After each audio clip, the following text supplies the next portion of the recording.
Welcome to Turn-Based Besties. Can you hear this? ASMR. This is a podcast where two grown adults with no free time talk about their favorite RPGs. I'm TJ! And I'm Sam. And we're besties that love the game. Great. So we're not And doing everybody the left. we're not gonna Everybody do left. we're not gonna do the ASMR thing that we totally agreed on right before I pushed play. Awesome. We did not agree on that. You just said you were gonna do it, and Are then you you did it. are you sure? No, I'm pretty sure you signed a contract. Anyway, hi, welcome to our new episode here.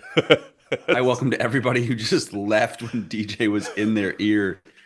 I wish we were doing video. You could see me with my no nails trying to like clack my nails on top of each other to like make the ASMR clacky sound and like I'm getting nothing.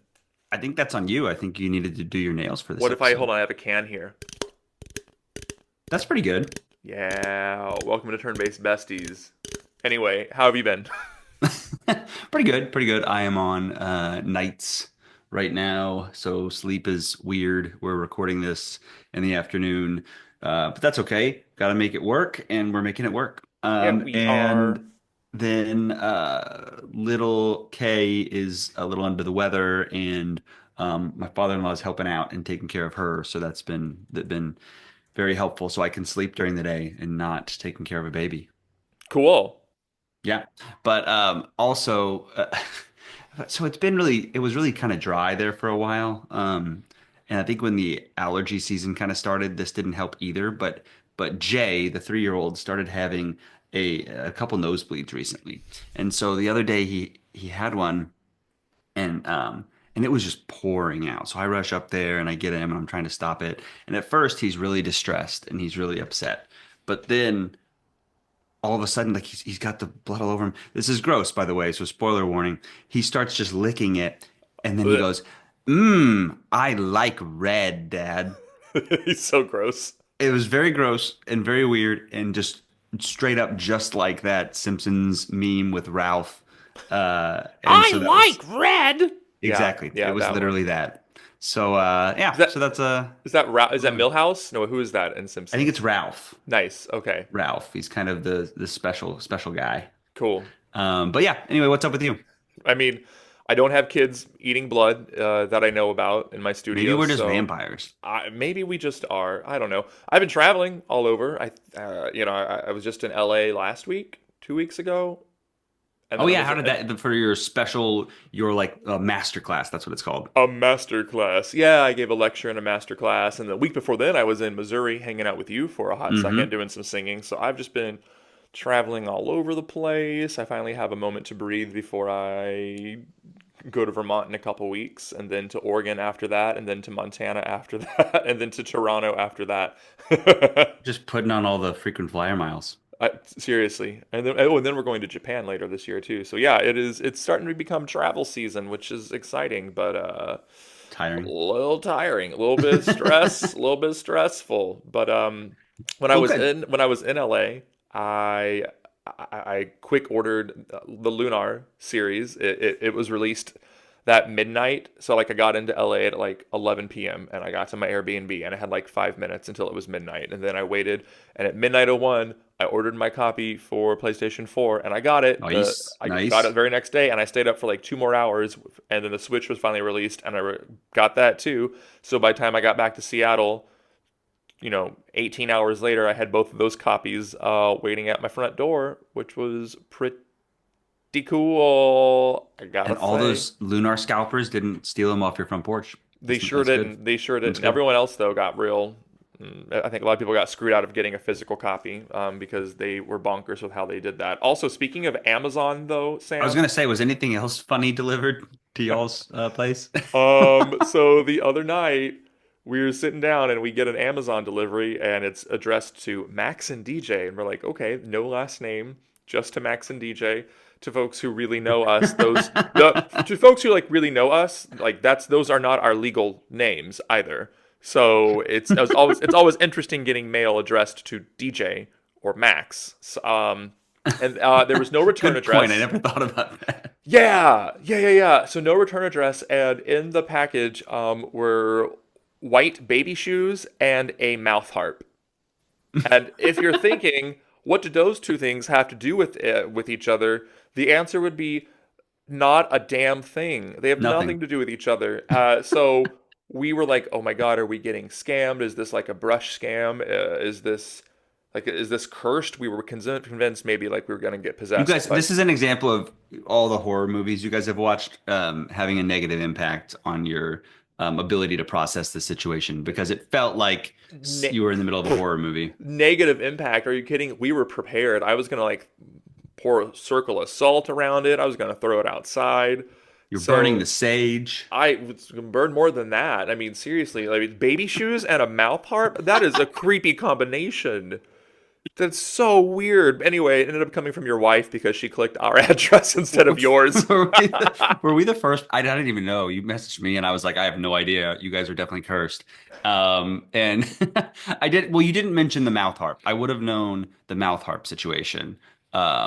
Which, oh shoot. Yeah, never mind. We won't comment on the mouth harp. Yes, we won't comment on it at all, but it was so funny. But yeah, then your wife messaged us like 12 hours later after we were afraid that we were going to get stomped to death by And you baby didn't shoes. sleep all night. No, I thought I heard tap dancing in the middle of the night from the damn baby shoes. Oh, they were tap baby shoes. Oh, okay. No, they weren't, but you could hear them walking up the stairs, I bet, singing a little tune with the mouth harp. Anyway, That's hilarious. But yeah, and now that you're alive though, and not murdered by a demon baby, what are we talking about today? today we are talking about Suikoden 1, specifically, though you and I both played the remaster, the duology remaster of 1 and 2. Yeah, we Yeah, just yeah, played yeah. the first one. But we just played the first one. Yeah, yeah, yeah. So why don't you give our listeners a little overview of what this game is in case people don't know?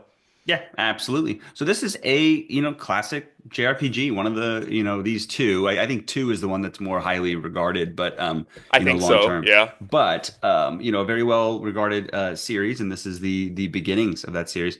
And so it's retro, pixelated, turn-based RPG. Released originally December of 1995. But then this remastered form that we played was March 6th of 2025. Again, they released it with Suikoden 1 and 2 as remastered. Systems that this remaster is on are PlayStations 4 and 5, Xbox One, Series X and S, Nintendo Switch, PC, Steam, like basically everything. Yeah. Developed and published by Konami. And But this is a remaster, not a remake. that's right. So what is remastered? What is different? Yeah, so I think there was some considerable updates to the UI. The game looks prettier than the clips that I saw. Neither of us played this back in the day. This is new to both of us, I think. Yeah, yeah, yeah, Absolutely, yeah. yeah. Yeah, the spells now are in 3D, which is similar to the HD 2D, HD 3D games that have been coming out since Octopath. Yeah, the improved sound effects and environmental sounds, and then there are of course quality of life features like the ability to speed up the battles. I think there were Gotta love it. three different battle speeds. Two, Yes, at I least two think different battle speeds. I Yeah, used sorry. whatever the fastest was. Yeah, sorry guys. It's been like a month since we played it, so we're just trying to use our memory the best that we can. There was an auto save feature also that was added, but I don't think it was great. It didn't really auto save as often as you would hope auto save would happen. So just, if you're thinking about playing the game and listening to this, just save it and keep. Still save, yeah. Still Yeah. go net get Just and save. go good night. So, yes, this game you play as the hero. The canon name is Tyr. That's Tir, but you can change the name of the main character. I, of course, changed it to Null. That's what I normally change character names to. Who did you change your character name to, or did you? I didn't change it. I You just just kept it. you just kept it as Tyr. Tyr, who is the son of a general in the Scarlet Moon Empire.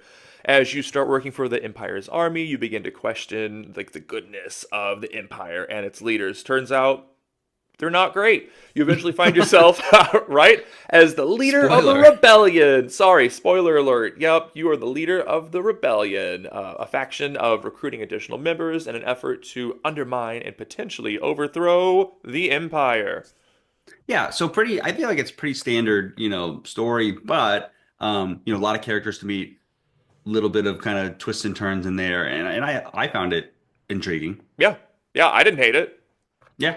But what are we looking at here? What visually, like literally, what are we looking at? What does it look like? So, you do have kind of top down, a lot of times you have pixelated, beautiful sprite work. When you go into a battle, it does switch to a little bit of a hybrid, from the top down and side views for battle. It's a little bit of a oblique angle there. Uh, I would say classic and nostalgic, well done sprite work, like I mentioned. So I don't know that they changed a whole lot or updated a whole lot with the sprites, and I kind of like that. Oh yeah, Um, I like the sprite work. It was nicely done. yeah, and then additionally, kind of comic book style or improved visuals of the cutouts of the faces and renderings when you for dialogue, just kind of like that pop up of their face for dialogue as well. You'll see that every time two characters are talking. Oh, that's So right. yeah, just kind of just in general about what the looks are like. But what about the sounds, DJ? It sounds nice. I think you liked the music more than I did, but in terms of just the sound, it sounds great on the new hardware. So the composers are, and I apologize for potentially butchering some of these last names. Composers, there were a number of them on the Suikoden series. So there's Miki Hakashino, who also is responsible for most of the Suikoden soundtrack, most of it. There was also Iwase, Tamarari, Taniguchi, Kagashida, or other names who worked on the music for at least specifically this game. So when you're listening to it, it ranges from this really kind of operatic style background music with orchestra and wind. There's this marching theme with the same orchestral pieces along with the driving percussion. There are these like bombastic pieces, additional songs that make you feel like you're walking through an ancient Japanese town during a festival. It fits the move, it's atmospheric. Yeah, how did you feel about the music, sir? I think it's funny. Yeah, I liked it a lot. And actually, when I was writing this outline, I turned it on the OST, and I do that commonly, and I really enjoyed it. It was really, each piece I was like, oh yeah, I remember that one, and I was kind of bobbing along. And then Nice. I don't always get that with a soundtrack. So Yeah, what I think is it's funny that for I think for you the Fantasy Star, which is a very similar type game as far as time period and the way it looks and some of the gameplay and turn based is rather similar. And so it's funny that the music for Fantasy Star you were very high on and I was not quite as high on, and then this one we're kind of yeah. reverse. This one, I think it hit with me a little bit more than the Fantasy Star music. So that's kind of funny how to each their own. To each their own. Yeah, I mean, I remember the first day or two we had the game, the first thing you texted was, "This music is great," and I was thinking like, "Oh, I must not have gotten to it yet." Oops, it's fine though. Sam, why don't you tell us a little bit about less about the music now, maybe more about the actual gameplay? Well, yeah, we'll move on from you being wrong about the music to Cool, talking about the gameplay. cool, cool. So, as I mentioned, yeah, you'll traverse the overworld between towns, kind of in that top-down perspective. You will be subject to some random battles, which we'll get into during that overworld traversal. Once you're inside of a town, it's a little bit more detailed sprite work, but still kind of the top-down perspective. You have your standard RPG elements of gear, leveling, multiple party members. Not a big crafting system also in this game, which is fine, but just not an aspect of RPGs, some RPGs that's present here, so it's not present here. You have the main quests, and I don't think there was a whole bunch of like a side quest system necessarily as part of the gameplay, but I would say that a big aspect is recruiting members, and there's a lot of them to recruit. I think 108 in total. So that's almost like a bunch of side quests because a lot of times you have to do different things in order to successfully recruit those people. Oh yeah, So that's a side quest system.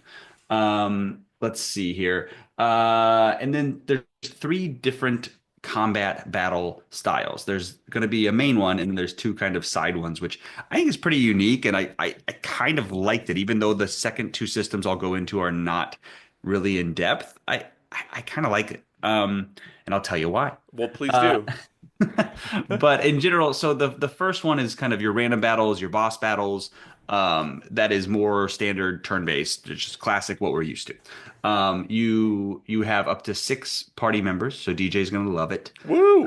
So many people. You have a frontline backline system, so you have to make sure it's important that you have your people who have ranged attacks, might be in the back, because if you stick somebody that doesn't have ranged attacks in the back, they're not going to do any attacks, physical attacks. So that's a problem.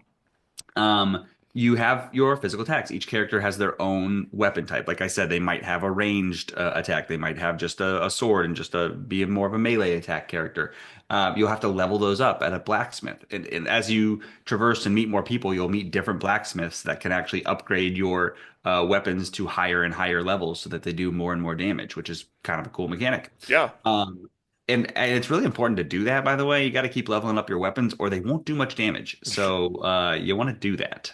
And it costs a lot of potch. That's a lot of potch, That's a which lot of is potch, which is not gil, which is not foal, which is not other. moneta or Yeah, whatever the other yeah, one. right. It's just money. Money, just money. But potch is a good word for it. I wonder what that process is like in each RPG when they're like, what's our money going to be called? And they just start making stuff And up. they throw random letters together until they maybe make a word. Exactly. But potch works. It makes sense. Sure. Um, you also on your weapons you can attach these rune pieces. So rune pieces. This gets a little bit confusing semantically, but also there's more to this rune piece system than I realized when I was just researching for this. So you attach these rune pieces to your weapons and they stick there permanently. They're stuck there forever. Hmm. They will provide a elemental kind of damage buff to your weapon, such as earth damage, fire damage, those kind of things. But they also come with a lot of them come with additional stat increases that it doesn't really tell you about. So like a lot of the fire, earth, whatever else might also give you a 5% damage buff just baseline, which is kind of cool. Yeah, yeah. The water rune, I think, gave you five, or sorry, water rune piece gave you 5 additional HP per turn, so you'll just regain health. You can stack them if they're the same kind on a weapon. I did not realize that at all. But I if you didn't have a bunch either. of the same kinds, I guess you can go up to 9 on the same. I don't know. Like, how are you even going to find 9 of the same kind? I don't know, but that's cool. You could have a super overpowered weapon that I did not have in this game. No. And then also kind of confusingly, so the rune pieces, you attach them to your weapons, they give you stat buffs, they give you elemental damage, but then they also call things like luck rune piece, speed rune piece, strength rune piece, and those are just permanent stat increases for your character. So like if you use it, it'll be a consumable and you'll gain a stat increase. So that's kind of confusing that they named them the same personally, but it's fine. So that's kind of a cool system that I did not use enough. You had said you were afraid to do it because it was permanent. Did you end up using them by the end of the game? I don't remember. I don't think that I did. Yeah. I don't think so. I don't think it's even necessary. I mean, really necessary. No, on difficulty wise on like normal, it's not Oh a yeah, yeah. I problem. I I wasn't So playing on hard or anything. yeah, so I think I don't think you don't have to use this system if you don't want to. The system you would be using no matter what is going to be your rune system. So not rune piece, but just rune system. So a little bit confusing there, but the rune system is basically your magic system. Yeah. So you equip a rune to a person and then they have the ability to use magic based on that rune. Um, you have to kind of equip it at a special place where they'll let you equip it to each character. The main character is going to have this Soul Eater rune. So that one's super powerful and does some cool things. There's other ones that include an Earth rune, Fire, Water, Critical, one that gives you extra EXP, one that gives you extra money, one that gives you double attack, one that gives you counter attack. So there's a wide range of Yeah. effects. It's not always magic, but it's generally magic. But there's some other things they can do. It's kind of like the materia system from Final Fantasy Yeah, VII. yeah. And it came before Final Fantasy VII, so really they Final Fantasy VII kind of So probably took materia is inspiration from kind of like this. the rune system. Yeah, I mean really that's the right way to say it. Yeah. That's the classic SMT came before Persona. That's Um, true. but anyway, and then one has certainly outpaced the other. Eek. But but also kind of like the materia system, some of them can level up over time and gain additional abilities and whatever else. It's also kind of a spell slot system, so it's not a mana energy for using spells. It's a number of uses per spell kind of system. And I would say some of them are pretty awesome and pretty OP. The flowing rune by the end of the game for me was totally OP because it's a healing type rune and you can just heal everybody like every time. It's Yeah. awesome. Probably overpowered, but I like it. Um, And then, so that's the rune and magic system. And then the last thing would be these unite abilities, which is also maybe another system that you don't have to use, but it's Yeah. cool that it exists. Yeah. So based on, we have so many characters, you're only going to put six of the 108 if you have that many into your party. And based on the combination that you have, if you have certain pairings or certain groups of three, then they will activate unite abilities during a battle. So you'll have the choice to use those unite abilities that all three of them act together to do a more powerful, generally physical move. So maybe you'll do two or three times damage to one enemy, or maybe you'll do damage to all the enemies at once. And you can do them for the most part. There's no penalty to using these unite abilities, depending on the characters that are paired up. It's just kind of at random, though. Maybe I'm sure if you read everything in the game, if you read every document, if you talk to every character, I'm sure some people give you hints as to who can be paired up for a unite attack. Oh, I'm sure. But But you I kind of had didn't. to look it up. You kind of had to look it up. It kind of reminded me a little bit, speaking of Fantasy Star 4, of that macro system. It was like if you guess right and you put people next to each other, maybe you'll get it. You don't have to though. Exactly. It's like, yeah, it's a lot like the macro system in the sense that, yeah, if you knew how to use it and you had it all set up for special super attacks, then it could Yeah. be great, but it's a system you don't have to use. Yeah. I do think there's sometimes as a negative, you get like unbalanced, your character gets unbalanced or something. And off the top of my head, I forget what that does. It causes some sort of negative effect It on your does. character. I forget what it is. I just had that character act as a backup healer during that like one round they were unbalanced anyway, so it's Yeah, whatever. that's smart. But kind I'm of a cool smart. addition. You're very smart. Thanks. It's a cool addition to have, even though again, you don't necessarily have to use it, but maybe at harder difficulties, it's more mandatory. Yeah. Um, so let's see. So that's in general turn-based main combat that you have, which I think is really well done, and I like a lot of those systems together. Yeah, yeah. And then you Um, have the army battles and the duels. Why don't you tell us a little bit about these little bad guys here? So these are different, and I kind of liked it though. So army battles are going to be the large scale battles. So you're, manning the resistance, and you're going against the empire, and so it makes sense that you're not just going to say, okay, six of us, let's go. We're fighting the whole empire. You have an entire army battling their army. So it's kind of cool. So it's a whole different mechanic though. It's a kind of rock paper scissors system with a charge attack, a bow attack, and a magic attack. Charge beats bow, bow beats magic, magic beats charge. You'll look it up. When you play it, it's fine. Yeah. You also though have additional characters. So each of your characters kind of fit into each of those slots. If it's one of your ranged characters, they're probably a bow person. If it's one of your magic wielder or more magic-y characters, they're probably going to be in the magic Yeah. camp. So you also have other characters that do different things. So you'll have characters that are maybe thieves or strategists or ninjas even. And those classes you can use kind of before the charge bow or magic to help out. So the strategist will increase your charge damage, but then the thieves and the ninjas are ones that will, which I use all the time, because they'll kind of figure out what the enemy is planning. And then they'll tell you, hey, they're going to do a charge attack. So then you know to use magic to beat the charge. R- So, right. which is hugely important. Otherwise, I mean, if you're not using the strat or the thieves and the ninjas to figure out what their move is going to be, you're just guessing then, right? You're Yeah, basically just exactly. guessing. Okay. You're guessing, and so that's which is, I guess, fine, but maybe it's not because there's some high stakes in these battles because you can actually lose party members during this battle, and then they're just gone for good. So Permadeath. permadeath is possible during these large scale army battles. So, definitely use your ninjas and your thieves so you don't mess that up, or save before these, make sure you have a good save so that if you're trying to if you want the final best ending with all your characters, you can't lose them in one of these army battles. So do know that. Yup. And then the duels are going to be the 1v1. So it's kind of like you've got the biggest, largest army battles. You've got your smaller, kind of normal battles with the party of six, but then you're going to have the 1v1s. These are kind of more the emotional, you know, big cinematic events where it's, you know, a duel between one of the main characters versus one of the main bad characters, Yep. baddies. And so again, it also works kind of like the rock, paper, scissors system, though, with an attack, a defend, and a special. Attack beats defend, defend beats special, special beats attack. So you'll look that up and make sure you're doing the right stuff.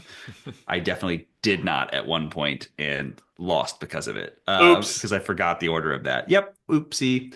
Um, and what's kind of cool is that the dialogue, what they're saying, should hint at what they're going to do. You know, if they make a comment that's a little bit more aggressive, maybe they're going to do the attack instead of defend. Also, you kind of just look up a guide and know like which thing that's supposed to mean. You So had to because each bad guy has like 45 things they can say. there are so many There's things in the so many dialogue. things they can say, so it's I yeah, I'll get to these. I'll get to these when we get to the things I didn't like. Yeah, there might be a, you know, I'm sure there's people on Reddit out there that's like, it's not that bad. You just have to memorize 120 things. But you know, Yeah. anyway, kind of cool though. And then last thing I will mention is a little bit more on the recruiting and the base building because you're recruiting these 108 heroes, these 108 stars. But each time you get them, they go back to your base and they might add something to that base, which is kind of Hmm. cool. Yeah. So maybe they'll be the innkeeper. So then you can save inside your base and sleep and you know regain your spell slots and stuff, which is awesome. Hmm. It'll be the gambler, so then you can do the gambling stuff within your base. You can get a shop. You can get kind of an inventory management area. There's so many different things, and the base just keeps growing. And you get like floor after floor after floor of the base. I don't know who's building it. One of the people is a builder, I guess. Just one of them, probably. But you come back sometimes and it's like, okay, we got two more floors and it's filled with people and it's Yep. kind of fun. So yeah, I thought that was cool. Also it unlocks fast travel from the base, which is really helpful. Yeah, so those are things I really liked, which I'll get into some more. But what are some things that you liked or loved about this game, DJ? Yeah, I mean, as we already mentioned, I love having a big party. I think six is like the perfect party size in a JRPG. So I Really, enjoyed six is your favorite? six is my favorite. It's a good number for party size. Yeah. I don't know. How I many guess other? Okay, yeah. I'm gonna press you on that before I let you go on. Yeah. How many other games have six, and were they some of your favorite games? Oh, well, a lot of games have five, which is also Hmm. great. Star Ocean Integrity and Faithlessness, I think, actually had seven, but you could only control six. The seventh was Oh, an AI person. And then you know what other game had I, six, and it was really I think cool. Xenoblade Three Xenoblade is 3 that's what I was had gonna say, and you six. didn't, but you didn't love it. I didn't love it, no, Yeah, because I yeah, I didn't love every aspect of that game, but I loved that you calling could you add out. six. You ain't calling me out, bitch. You said you like sixes, and apparently you don't. I wow, I hate you so much. I like a big All right, party. keep going on. Things that you like. I'll try to Thanks. shut my mouth. Yeah, whatever. Anyway, I like that you could change the difficulty on the fly and you don't get locked into one. With old games, a lot of times there was no option to change the difficulty. It was just like Yeah, get good if you're not yeah, good at it. And I like that yeah, you can change the difficulty whenever you want to in this one. The story was simple but nice. You yeah. know, I had no complaints about it. It wasn't overly convoluted or anything. It was a nice little story about war and some betrayal. I also like that when you are adding more folks to your, it's not your castle, your fort, right? That's Base. I call it a base. Is it base, not yeah. base? Is it fort? Maybe it's fort. Did I I say don't that wrong? know. Base, fort, castle. Let When us you're know if we're wrong. Please let us know. Yell at us in the comments. So, I like that when you add more people, you're kind of building a community, Hmm. which was kind of cool to see. So, like innkeepers, rune sellers, armor and weapon people, ways to make money. So, gamblers, ways, like you said, ways to fast travel. I think there were a lot of other floors that I really didn't visit very often Yeah, that me too. probably had some great color text and dialogue. But, I also liked the front line, back line, short range, long range, middle range. That made it feel like everybody you used had a purpose.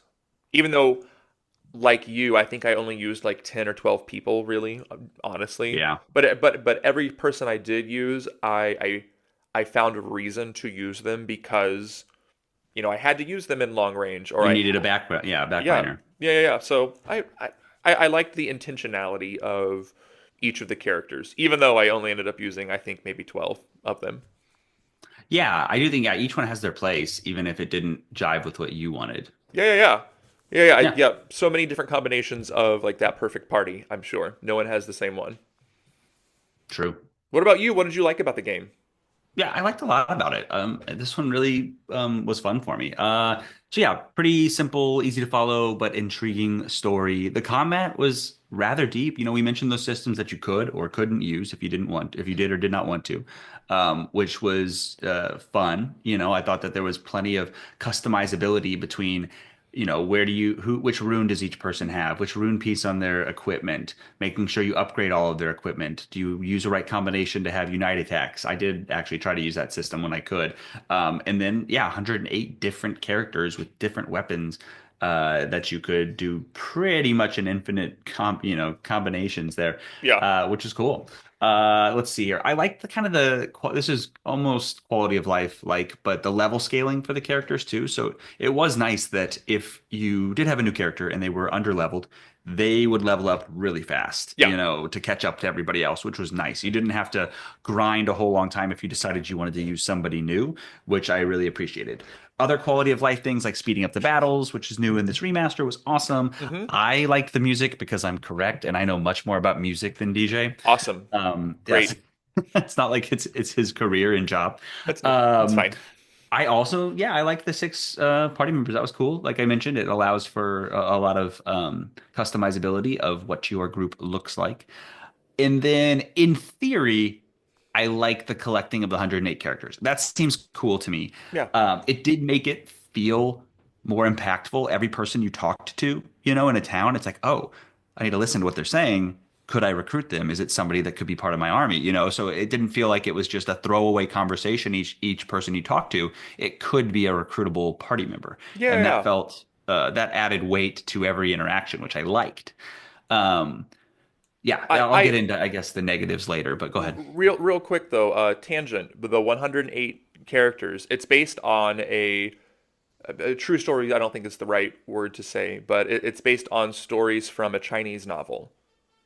Oh, to, to Yeah. do to do that number? Yeah. To get 108 rebels to form a band to go up against Oh, cool. to go up against like a big like army to like help protect the common people. It's very Robin Hood like in a way. So they took a historical Chinese novel and turned it into a video game basically. Cool. Okay. Yeah. No, I like that. And then also though I did actually, even though the army battles and the duels are not necessarily super in depth, I thought that having them there, story wise, to me, added to the verisimilitude or believability, immersive Nice nature. word. Yeah, you like that word? Just for you, DJ. Yeah, say But it to me again slowly this time. verisimilitude. I hope Oh. I'm using that correctly. But because, like I mentioned, you got six people in a party, it's great, but six people in in reality are not going to go up against an entire empire army and fight them. You need a whole army. So for that, you do the army battle. And then other times it's like a meaningful like I need to fight my main character needs to fight their main bad guy, and it might be a one-on-one thing. And so that's cool to kind of have those different aspects that meet the story where it's at. Hmm. Yeah, but there were some things maybe that didn't resonate quite as much with me. I think I Yeah. sent you a lot of messages about the gambling and the RNG and that aspect of the game. Do you You recall were any of those? I mean I do. You're so bad at Luck, at luck. You're so at bad rolling at dice. rolling dice, like physically rolling dice too. I've seen it happen in real time, and also like with these games with the RNG. Side note: RNG, random number generator, I believe is what that stands Yeah, yeah, for. yeah, yeah. Yeah. So you were not lucky with gambling, and I was so lucky with the gambling. I just and hey, yeah, so I don't see myself as a lucky person. I also don't want to believe in luck, but then every time there's a luck-based thing, you tend to do well and I tend to not, so then it makes me question that. But I will stand with my convictions that luck is made up. I just am Yeah. Anyway, so You're for just this game, unlucky. I'm just I almost said that. I Uh, know. the but in this game, you kind of have to do this. This is how you make money. So, Yeah. most games, you get some money during the battles and the combat and winning battles. But the amount of money that you need to get all the gear, to upgrade the weapons that we mentioned, all those things, is a decent amount of potch. That's a lot of potch. Yeah. So, That's a lot of potch. so, so you have to go to this gambling guy. Wait, what's his name again? You know his name, don't you? I don't remember. Gambler guy. Okay, gambler guy, Yeah. Gambly. You go to Gambly, Nice. Gambit maybe. Nah, but anyway, you go to Gambly and you roll these dice, and it's a cool game. It's what is it called? I wrote it down. Like the Chinchirorin. I think that's I don't know exactly how you say that, but it's cool. Hmm. And it's a made up dice game for Suikoden, and it's kind of fun. But you have to, and you can double your money, and then you can double it again, and then you can double it again. So theoretically, you can just get kind of infinite money this way, right? And you kind of save scum. That's what most people do. And then you go and you make a bunch of money, and then you go buy the things you need.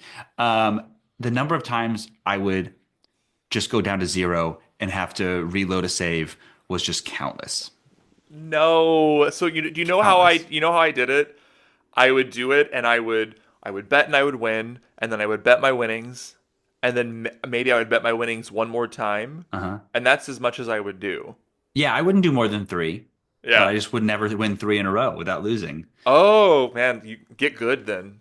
I know, right? So anyway, so it took me honestly, my runtime, I think a third of my runtime was sitting there trying to get money.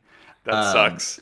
anyway, so that part stunk, but and that's what kind of soured me on the character recruiting, because when you do recruit a new character, even though the level scaling is nice, that you don't have to grind forever to level, you have to grind to get the cash, the potch, to buy the gear to Yeah. upgrade their weapons to the same level, or you won't can't use them. Basically, they're not usable unless you have at least the weapon upgraded.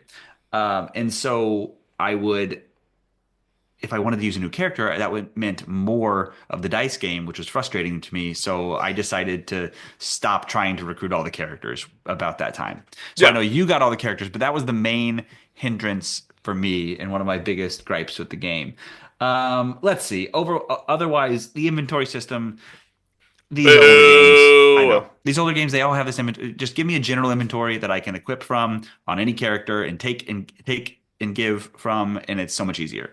And I don't understand. I think it should be required by law to to force anytime you do a remaster, you got to fix that. But they didn't. So that's another gripe. And then maybe the army battles and the duels are a little simple.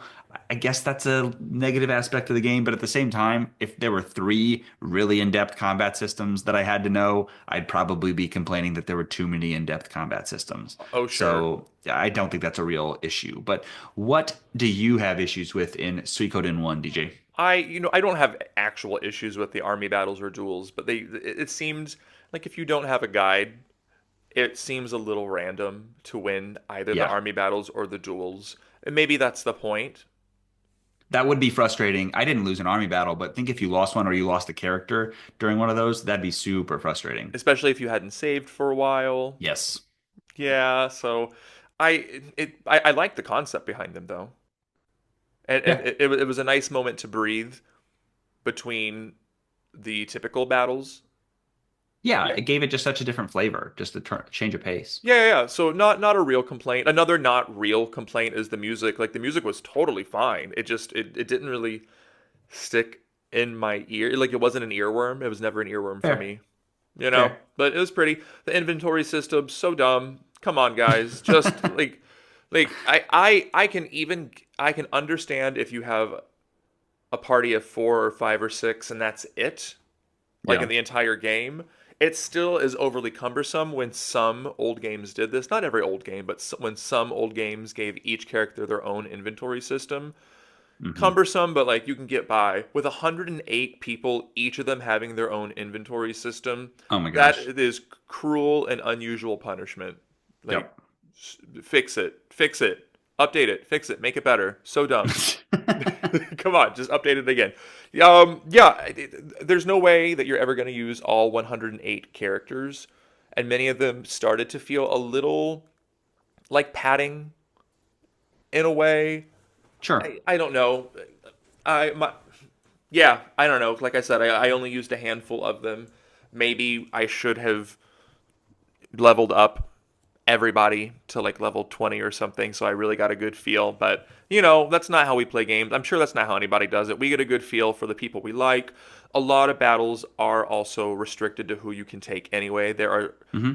There are characters who are more important to the story. Yeah.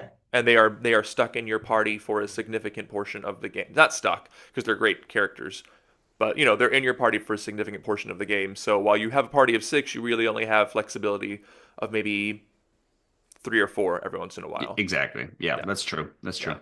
yeah. I don't know, man. What would you? What? I wouldn't play it again, but if you played it again, what what would you do on a second playthrough? Well, if I did, I would try to get all the stars, the characters, the heroes. I would try to get 108 of them, and I would try different combinations. I think the really cool thing about the thought of a second playthrough with this is not that I would replay this one exactly, but it's that I like the systems, I like the gameplay, I like so much about it. And Suikoden 2 is right there, and it's supposed to be the better one, historically, they say. Yeah. And so I definitely see myself jumping into Suikoden 2 at some point when I have some time because of how much I liked one. So Oh yeah, and then totally. getting to use a lot of the same systems, I believe, and everything else, but in a new game. That is intriguing to me personally. How about you? What would you do if I guess if you didn't play a second through, but if you were forced to, you had to play a second playthrough, what would you do? I would use different character combos for sure. Okay. Would you still I get all 108? Or would Yeah. you focus on something different? No, I'd get all 108. Yeah, of course I would. Come on. That's silly. Of course I would. But I would use different character combos. I would Is try that to the short for it? Care combos? care combos. I would try to Care do comms? little care combos. I would try to find different unite abilities if I could. Oh yeah, those yeah, that's a fun one to try. Yeah, yeah, yeah. I I think that's probably it. Like I said, I wouldn't try a different difficulty because I don't care. Oh, I'd probably do the harder. I didn't say that. I wouldn't. I'd probably do easy so I could speed through it faster. Nah, I'd try harder because then I could really, yeah, have to use the unite abilities, have to use the rune pieces, all those things. I Yeah, did like this game. I sound so curmudgeonly about it, but I did like this game. I will play the second one. Like we will play and review the second one in the next year or something. I think so. Yeah, if we have But time. if we have time, a lot of games to get to. Speaking of a lot of games, man, what are you playing right now? Very, yeah, good question. But still loving Xenoblade Chronicles X Definitive Edition. Ooh, Just so many quests, so many places to explore in Mira. Lots of fun. Sci-fi, just battle system is fun to me. Just great. Every once in a while, hopping on Monster Hunter Wilds with some buddies online, which is great. And then next week, I am going, diving head first, head in, whatever, to Claire Obscure Expedition 33. It's just gotten all the rave reviews. It looks amazing. yeah. Looks right up my alley. I am so excited to start that next week. And I have the time, so I'm going to try to get really far into that next week. And I think it's only 30 or 40 hours from what I'm hearing. So something it's more manageable, even though it looks like it would be this giant 80 plus hour game. It's a little shorter, which actually for me is even more exciting. So yeah. Yeah. Anyway, what are you playing? I think I know. I know. I'm playing the first Lunar game, the remaster. Come on, of course everyone knows that. So much fun. I'm also so excited for Clair Obscur. It It's is great. it is a game that will not be portable for me. And I have a lot of like as we mentioned in the beginning of the episode, I've got a lot of travel coming up for the next Hmm. especially who am I? Especially for the next 2 months. So I don't envision playing Clair Obscur for me until like the end of June, where I know that I have some like at home time where I'm not going to be gone. You would have to Steam Deck it, right? To I play. I could I did order it on PS5, so it's back. It's there's like a back delay. Like I ordered it a week ago, and I'm not supposed to get it until like May 16th or something. I mean, yeah, it's already sold over 1 million copies. I think it was really popular. It's on Game Pass, so I'm just planning on that. Oh, nice. Yeah, that's right. And it was Yeah. only $50 too. It's only $50. Yeah, they're just there's so many things that they have currently, or last I heard, I thought they had like the highest Metacritic score, one of the highest ones ever, or something like that. I don't think that's true, but let Look it me. up. I Are you am. gonna check me right now I am. No, I on the think I think phone? they have a really high score. I think they have a really high score. I don't think it's the highest one ever. At one point, they had the highest. It's no, they don't. It's just 92. Let's see. There's an article that said that they could have the highest. Yeah, it's just 92. Why did I say that? Hold on. There's a reason I said that. No, it's because you were wrong, but that's okay. When it had 2,500 reviews, hmm it had a 9.7 user score. Oh yeah, it still does have a So 9.7 user score. is that not so? What's the highest user score ever?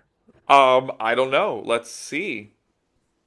So maybe that's what it was. Maybe it was the highest Metacritic user score. Your high Metacritic user score. Oh, Gonna um, make everybody.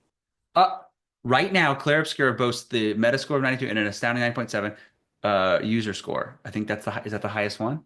cool, but that's not the Metascore, so I'm gonna go with the regular. I'm gonna go with the actual Well, journalist that's what I had reviewers. heard. Okay, that's fine, but that's what I heard. It's probably because of things like the $50 versus, and being on Game Pass and other things that pump it up. Because I feel like people tend to torpedo scores if they don't like the value proposition.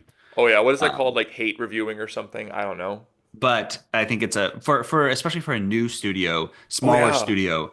I think they're playing the game the right way. They're getting all the reviewers, all the gamers, everybody on their side, yeah, and I think that's really smart.